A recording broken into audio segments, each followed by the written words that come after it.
Hello दोस्तों, YouTube channel excellent exam में मैं विवेक आपका फिर से स्वागत करता हूं। दोस्तों 5 अंक का क्वेश्चन लेकर के हम आ चुके हैं। यहाँ पर अगर बात करें तो सामान्य हिंदी में हिंदी काव्य साहित्य का विकास का महत्वपूर्ण प्रश्न जो कि आपको 16 तारीख को पूछा जाएगा और इसमें जितने भी इंपॉर्टेंट क्वेश्चन बन सकते हैं सभी को हमने यहाँ पर सेलेक्ट किया हुआ है और सभी को हम इसी में क्लियर करेंगे। यानी कि अगर दोस्तों बात करें तो टोटल हमें लगता है गिने तो नहीं, हम तकरीबन 100 क्वेश्चन के आसपास यहाँ पर होगा और सभी क्वेश्चन आपके इंपॉर्टेंट रहने वाले। थोड़ा सा समय आप देंगे तो आपका जो है हिंदी काव्य साहित्य के विकास का क्वेश्चन सभी कंप्लीट हो जाएगा। इसके पहले दोस्तों हिंदी गद्य साहित्य के विकास का मैंने ऑलरेडी वीडियो बना चुका हूँ। जो बच्चे देख लिए बहुत अच्छी बात, अगर नहीं देखे तो इस वीडियो के इन स्क्रीन पर आपको दिख जाएगा या फिर दोस्तों आप हमारे व्हाट्सएप नंबर 9451094356 पर मैसेज कर सकते हैं। जो भी वीडियो आपको नहीं मिला है या फिर आपको कोई तैयारी में थोड़ा सा त्रुटि रह गई, आप कमेंट पर मैसेज कर दीजिएगा, व्हाट्सएप पर हम वो वीडियो भेज देंगे, आप लोग देख लीजिएगा, ठीक है।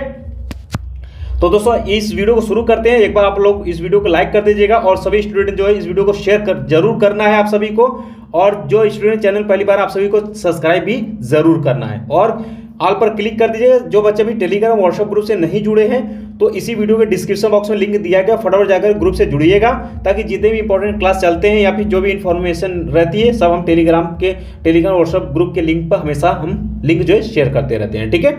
तो चलिए बच्चों शुरू करते हैं देर न करते हुए, और ये 5 अंक आपका क्लियर हो जाएगा क्वेश्चन नंबर 2 के लिए, ठीक है। और हिंदी काव्य साहित्य का जो विकास ये आपके क्वेश्चन नंबर 2 में 5 क्वेश्चन पूछेगा और 1 अंक यानी 5 अंक यहाँ से आपके कंप्लीट यहाँ पर करनी है, और एक वाले में आपके हिंदी गद्य से रहेगा जो कि हमने बता चुका हूँ। चलिए शुरू करते हैं दोस्तों। तो पहला ही क्वेश्चन आपके सामने है, 2022 का क्वेश्चन है। क्वेश्चन फर्स्ट है आपके कि छायावादी काव्य की वृहत्तरी के रचनाकार नहीं है, ठीक है। तो महादेवी वर्मा जो है वो नहीं है और ये 2022 का क्वेश्चन वेरी इंपॉर्टेंट है। जिसको हम वेरी इंपॉर्टेंट बोलेंगे उसको तुरंत तैयार कर लेना है, ठीक है। बाकी सभी तो इंपॉर्टेंट है ही है। आधुनिक युग की मीरा है, आधुनिक युग की मीरा है महादेवी वर्मा जी को बोला गया है, ठीक है। अगला क्वेश्चन, निम्नलिखित कवियों में से राष्ट्र कवि की उपाधि से विभूषित किया गया था, किसको किया गया था? तो मैथिली शरण गुप्त को। इनका जब जीवन परिचय आपने पढ़ा होगा तो उसमें भी कहा गया है। तो मैथिली शरण गुप्त 2018 में क्वेश्चन आया, इंपॉर्टेंट है, तैयार करिएगा। और बच्चों ध्यान सुनिएगा, अगर ये करने के बाद अगर आपको और तैयारी करनी है चाहते हैं तो 2018 से लेकर के 22 तक अपने क्वेश्चन बैंक से भी पढ़ सकते हैं। जो रिपीटेड क्वेश्चन उसको आप अच्छे से तैयार कर लीजिएगा। और बाकी जो आपके काव्य में जितने भी चैप्टर हैं, जितने भी कवि के चैप्टर हैं, ठीक है, उनके बारे में उनका रचना याद करिएगा, उससे रिलेटेड क्वेश्चन आपको मिलेंगे पेपर में, ठीक है। हर साल मिलता है, इस बार भी मिलेंगे। अगला क्वेश्चन है कि भारतीय ज्ञानपीठ पुरस्कार नहीं मिला किसको? मैथिली शरण गुप्त को नहीं मिला हुआ है। चलिए आगे बढ़ लेते हैं। अगला है कि प्रगतिशील लेखक संघ की स्थापना कब हुई थी, या फिर प्रगतिशील लेखक संघ का प्रथम अधिवेशन कब हुआ था? तो 1936 ईस्वी में, याद रखिएगा। कविता वर्धनी सभा की स्थापना की थी कौन? भारतेंदु हरिश्चंद्र ने किया था, ठीक है। अब ये क्वेश्चन वेरी इंपॉर्टेंट, आपको तुरंत याद होनी चाहिए कि आगे के तार सप्तक का प्रकाशन किया, ठीक है। अब देखिए लगा 13 में, 14 में, 15 में, 16 में, 18। अब देखिए तार सप्तक का प्रकाशन हुआ 14, 15, 16, देख सकते हैं रिपीट किया हुआ है। तो दोस्तों तार सप्तक का जो प्रकाशन हुआ था वो सन 1943 ईस्वी में हुआ था, याद रखिए 1943 ईस्वी में तार सप्तक का प्रकाशन हुआ था। चलिए अगला क्वेश्चन है कि विनय पत्रिका किस भाषा की कृति है? तो ब्रज भाषा की है, राइट आंसर हो जाएगा। तुलसीदास ने श्री रामचरितमानस की रचना की थी किसमें? अवधि में किए थे, ठीक है, अवधि में, याद रखना है आपको। अगला है क्वेश्चन कि रीतिकाल का दूसरा नाम श्रृंगार काल भी उसी बोलते हैं, रीतिकाल को हम श्रृंगार काल भी बोलते हैं। इंपॉर्टेंट 2022 में क्वेश्चन आया हुआ, वेरी इंपॉर्टेंट है। अगला है आपका रीतिकाल को श्रृंगार काल नाम किसने दिया था? वेरी इंपॉर्टेंट, देख सकते हैं ये दूसरे सेट में क्वेश्चन पूछा था और वही घुमा क्वेश्चन दूसरे सेट में पूछा था। तो रीतिकाल को श्रृंगार काल का नाम किसने दिया था? तो आचार्य विश्वनाथ प्रसाद ने दिया था। कौन दिए थे? आचार्य विश्वनाथ प्रसाद जी ने दिए थे। इंपॉर्टेंट क्वेश्चन तैयार करिए। अगला क्वेश्चन वेरी इंपॉर्टेंट है कि निम्नलिखित कवियों में से रीतिबद्ध तथा रीति मुक्त कवियों का चुनाव आपको करना है, ठीक है। रिपीट किया हुआ क्वेश्चन है, आइए देखते हैं, ठीक है। तो ये यहाँ पर हालांकि ये क्वेश्चन कट चुका है, ठीक है। आइए यहाँ पर देख लेते हैं। अगला क्वेश्चन है कामायनी में श्रद्धा सर्ग किस सर्ग के बाद है? तो आशा सर्ग के बाद। ये क्वेश्चन पूछा नहीं गया, इसको रहने देते। यहाँ पर क्वेश्चन आइए वेरी इंपॉर्टेंट की तरफ बढ़ते हैं कि सुमित्रा नंदन पंत को ज्ञानपीठ पुरस्कार उनकी किस रचना पर मिला था? तो दोस्तों यहाँ देख सकते हैं रिपीट को, वेरी इंपॉर्टेंट क्वेश्चन है। तो उनको चिदम्बरा पर मिला था, ठीक है, राइट आंसर हो जाएगा घ आपका। अगला क्वेश्चन है आपका कि छायावाद की विशेषता है, छायावाद की विशेषता है सौंदर्य एवं प्रेम, जो छायावाद की मुख्य विशेषता क्या है? सौंदर्य और प्रेम। सही आंसर करेंगे। 22वें क्वेश्चन पूछा है, याद रखना है आपको। कामायनी व झरना किस युग की रचना है? तो छायावादी युग की रचना है। कामायनी महाकाव्य में सर्गों की संख्या कितनी? वेरी इंपॉर्टेंट है। तो 15 सर्गों की संख्या है। कामायनी में जो महाकाव्य है, कामायनी जो महाकाव्य उसमें 15 सर्ग है, याद रखिएगा, पूछा जा सकता है। अगला है दोस्तों, यहां पर आप देख सकते हैं द्विवेदी युग का महाकाव्य नहीं है, तो कामायनी नहीं है। प्रसाद का महाकाव्य प्रवृत्ति निवृत्ति मिश्रित है, तो कामायनी में। ठीक है, 13 बार ये क्वेश्चन नहीं पूछा गया, तो आइए आगे बात कर ले। यहां से देखते हैं। प्रयोगवादी के प्रवर्तक है, प्रयोगवादी के प्रवर्तक है या निम्नलिखित में से प्रयोगवादी कवि हैं? तो अज्ञेय है। वेरी इंपॉर्टेंट क्वेश्चन, इसको याद रखिए। 22वें क्वेश्चन पूछा, प्रयोगवाद के प्रवर्तक है अज्ञेय। ठीक है, आगे बढ़ते हैं दोस्तों कि भारत भारती की रचना विधा है तो काव्य है। अगला क्वेश्चन वेरी इंपॉर्टेंट है कि रामधारी सिंह दिनकर को ज्ञानपीठ पुरस्कार मिला था, किस पर? उर्वशी पर मिला है। किस पर मिला? उर्वशी पर मिला है, याद रखना है। अगला क्वेश्चन, दूसरा सप्तक के कवि है, दूसरा सप्तक के कवि हैं तो भवानी प्रसाद मिश्र हैं। भवानी प्रसाद मिश्र याद रखिएगा, 2022 में क्वेश्चन आया हुआ है। ये भी वेरी इंपॉर्टेंट, ये भी वेरी इंपॉर्टेंट। तीसरा सप्तक आ गया, देख सकते हैं। दूसरा सप्तक, प्रथम सप्तक, तृतीय सप्तक, सभी को याद। तीसरा सप्तक का प्रकाशन वर्ष पूछा है, 22 में क्वेश्चन पूछा गया, वेरी इंपॉर्टेंट है। तो तीसरा सप्तक का प्रकाशन वर्ष जो था वो 1959 ईस्वी है, याद रखिए, फटाफट याद करना है आपको। अगला क्वेश्चन है कि नई कविता का आरंभ हुआ था, तो सन 1954 में हुआ था। इसका दोस्तों अगले क्वेश्चन की तरफ यहां पर चलिए। ठीक है, अगला नौका विहार कविता का अवतरित है। नौका विहार कविता अवतरित है किससे? गुंजन से लिया गया। किससे लिया गया? गुंजन से। वेरी इंपॉर्टेंट है। कबीर के गुरु का नाम था रामानंद, ये आपको याद ही होगा। चलिए आगे बढ़ लेते हैं दोस्तों। यहाँ अष्टछाप के कवि नहीं, अष्टछाप के कवि कौन नहीं है? तुलसीदास नहीं है। ठीक है, अगला है रीतिबद्ध काव्य धारा के कवि नहीं है। रीतिबद्ध काव्य धारा के कवि नहीं है, इंपॉर्टेंट है। तो घनानंद जो है नहीं है।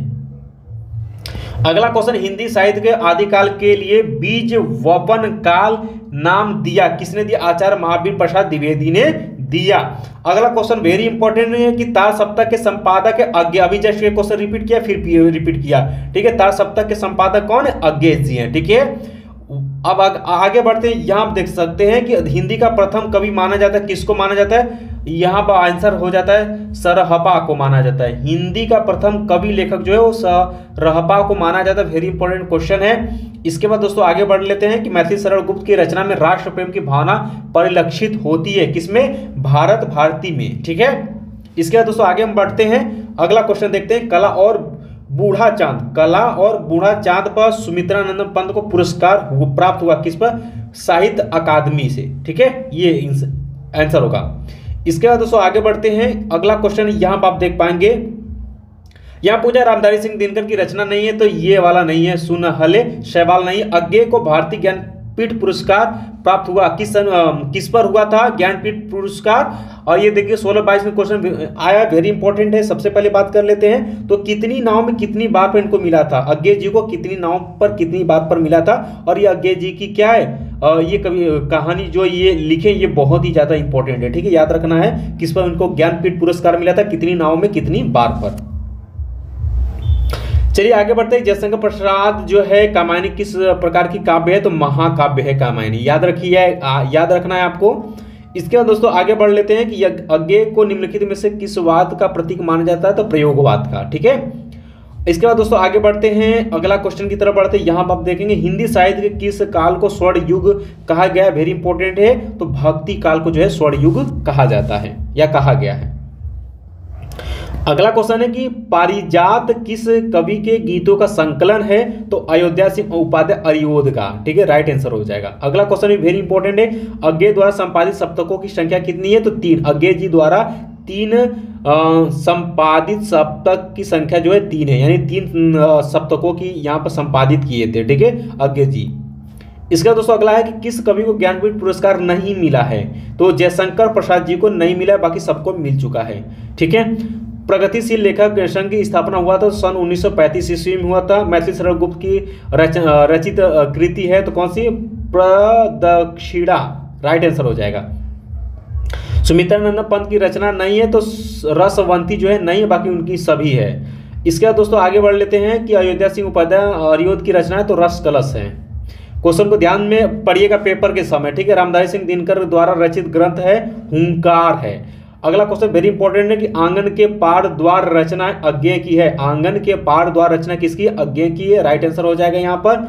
अगला है आपका हिंदी साहित्य के आदिकाल के लिए चारण काल का नाम दिया है, वेरी इंपॉर्टेंट, ये भी राम कुमार वर्मा ने दिया हुआ है। अगला क्वेश्चन वेरी इंपॉर्टेंट, लहर के रचनाकार है जयशंकर प्रसाद। लहर के रचनाकार कौन है? जयशंकर प्रसाद, तुरंत याद करिए इसको। अगला क्वेश्चन, निम्नलिखित में से कवि कविता नई कविता के कवि हैं तो सच्चिदानंद, हीरानंद, वात्स्यायन अज्ञेय हैं, ठीक है, याद रखना है आपको। अगला, हिंदी साहित्य के किस काल को पूर्व मध्य काल कहा जाता है? तो अब भक्ति काल को कहा जाता है, ठीक है। कामानी रचना है जयशंकर प्रसाद की, ये आपको पता ही है। अगला, कितनी नाव में कितनी बार काव्य कृति किसकी है? अज्ञेय जी द्वारा, ये क्वेश्चन अभी जस्ट आ चुका है, ये भी वेरी इंपॉर्टेंट है। इसके बाद दोस्तों आगे, खुमान रासों के रचयिता है कौन? दलपति विजय। इसके बाद दोस्तों रसिक प्रिया रचना है किसकी? केशव दास की, ठीक है। और इसके बाद और वेरी इंपॉर्टेंट की तरफ बढ़ते हैं, यहाँ प्री प्रवास पर चलते हैं। प्री प्रवास काव्य कृति का मुख्य रस किसका है? वियोग श्रृंगार है, ठीक है। अब आगे बढ़ते हैं बच्चों, छायावादत्व काल के कवि हैं तो सूर्यकांत त्रिपाठी निराला जी हैं यहाँ पर, ठीक है। आगे बढ़ते हैं, कौन कौन से क्वेश्चन यहाँ पर आप देख पाएंगे कि निम्नलिखित में से कौन सी रचना महाकाव्य नहीं है? तो रश्मि रथी जो है वो महाकाव्य नहीं है। पद्मावत भी है, कामायनी भी है, साकेत भी, याद रखिएगा ये तीनों महाकाव्य, ये रश्मि रथी महाकाव्य नहीं है। चलिए आगे, जयशंकर प्रसाद के काव्य की सिद्धावस्था है कामायनी, ठीक है। इसके बाद दोस्तों यहाँ बढ़िए, किस निम्नलिखित में से मैथिली शरण गुप्त की रचना नहीं है? तो इत्यलयम ये नहीं है। इसके बाद दोस्तों रामधारी सिंह दिनकर को उनकी काव्य के उर्वशी पर पुरस्कार मिला था, तो ज्ञानपीठ पुरस्कार ही मिला था, ठीक है, याद करिए, ये क्वेश्चन रिपीट किया हुआ है। इसके बाद सच्चिदानंद हिरण वात्स्यायन अज्ञेय किस सप्तक में संगहित थे? तार सप्तक में, ठीक है। विनय पत्रिका के रचनाकार तुलसीदास। कामायनी किस युग की रचना है? छायावादी युग की रचना, याद करते चलिए। निम्नलिखित में से छायावादी काल के कवि है तो शिवमंगल सिंह सुमन है। हिंदी साहित्य में किस काल को श्रृंगार काल कहा जाता है? तो रीति काल को जो है श्रृंगार काल कहा जाता है। चलिए आगे बढ़ते हैं। चलिए, रीति काल की मुख्य प्रमुख विशेषता है तो मुवक्त काव्य की रचना इसमें हुआ था। इसका दोस्तों यामा की रचना किसकी है? महादेवी वर्मा की है, ठीक है। इसके बाद दोस्तों आगे बढ़ लेते हैं, ये क्वेश्चन वेरी इंपॉर्टेंट है कि हरी घास पर क्षण भर कृति निम्नलिखित में किसकी है? तो अज्ञेय की है, ये वेरी इंपॉर्टेंट, याद कर लेना। 2022 में क्वेश्चन पूछा है कि हरी घास पर क्षण भर, ये अज्ञेय की रचना, याद रखना है, ठीक है। छायावाद काल का काल निर्धारण कीजिए तो सन 1919 से लेकर के 1938 के बीच, ठीक है। इसका प्रगतिवाद का मुख्य आधार क्या है? साम्यवाद। कीर्ति लता के रचनाकार है तो विद्यापति जी हैं। अरियोत जी द्वारा कृति नहीं है, चित्राधार नहीं, बाकी उनका तीनों है। वैदेही वनवास, प्री प्रवास, चौके चौपदे, ये तीनों है, चित्रधार नहीं है। उनकी साहित्य लहरी के रचयिता है सूरदास जी हैं, ठीक है। चलिए आगे बढ़ लेते हैं। सूफी काव्य धारा के कवि हैं तो मलिक मोहम्मद जायसी जी हैं, ठीक है। इसका निम्नलिखित में से राम भक्ति शाखा के कवि नहीं है तो चतुर्भुज दास जो है नहीं है। चुबते चौपदे के रचनाकार है तो यहाँ पर आप देख पाए अयोध्या सिंह उपाध्याय, अरियोत जी, ठीक है, वेरी इंपॉर्टेंट है। इसका नई कविता युग की रचना है तो खुशबू के शिलालेख। चलिए 20 वाले में क्वेश्चन देख लेते हैं। रीतिकाल का सर्वाधिक महत्वपूर्ण प्रवृत्ति है तो श्रृंगारिकता। इसका पृथ्वीराज रासो का रचना काल है कौन सा? वीरगाथा काल है, याद रखना है आपको। कमानी के प्रथम सर्ग का नाम क्या है? चिंता है। सुमित्रानंद पंत का सुकुमार कवि है तो प्रकृति के, ठीक है। राम की शक्ति पूजा कविता के रचयिता हैं तो सूर्यकांत त्रिपाठी निराला जी हैं, ठीक है। निम्न में जयशंकर प्रसाद की काव्य कृति है चित्राधार। निम्नलिखित में से मैथिली शरण गुप्त की रचना अनग है, ठीक है। हिंदी का प्रथम महाकाव्य माना जाता है पृथ्वीराज रासो को माना जाता है। रामधारी सिंह दिनकर की रचना परशुराम की प्रतीक्षा, याद होगा आप सभी को। इसका दोस्तों यहाँ पर देखिए विनय पत्रिका किस काल की रचना? तो भक्ति काल की है। अगला वेरी इंपॉर्टेंट, निम्नलिखित में से अरियोत की रचना नहीं है, अनग नहीं, ये रिपीट किया हुआ क्वेश्चन है। निम्नलिखित में से एक चंपू काव्य यशोधरा, ठीक है, अष्ट छाप के कवि नहीं है तो ईश्वरदास नहीं, बाकी तीनों हैं, याद रखना है आपको, ठीक है। अगला है आपका कि हिमालय निम्नलिखित में से किसकी काव्य कृति है? तो महादेवी वर्मा की है, ठीक है। और हिमालय पर्वत इस तरीके से आती है, तो सबसे ज्यादा रचना की है महादेवी वर्मा। पद्मावत का रचना काल है, पद्मावत का रचना काल है तो रीति काल है, याद रखना। ये 22 का सभी क्वेश्चन इंपॉर्टेंट है। निम्नलिखित में से कौन सा छायावादी कवि नहीं है? तो नागार्जुन जो है वो छायावाद के कवि नहीं है। और अगला है, निम्नलिखित में से रीति काल के किस कवि ने वीर रस में कविता की है? तो भूषण ने किया हुआ है, याद करना है आपको।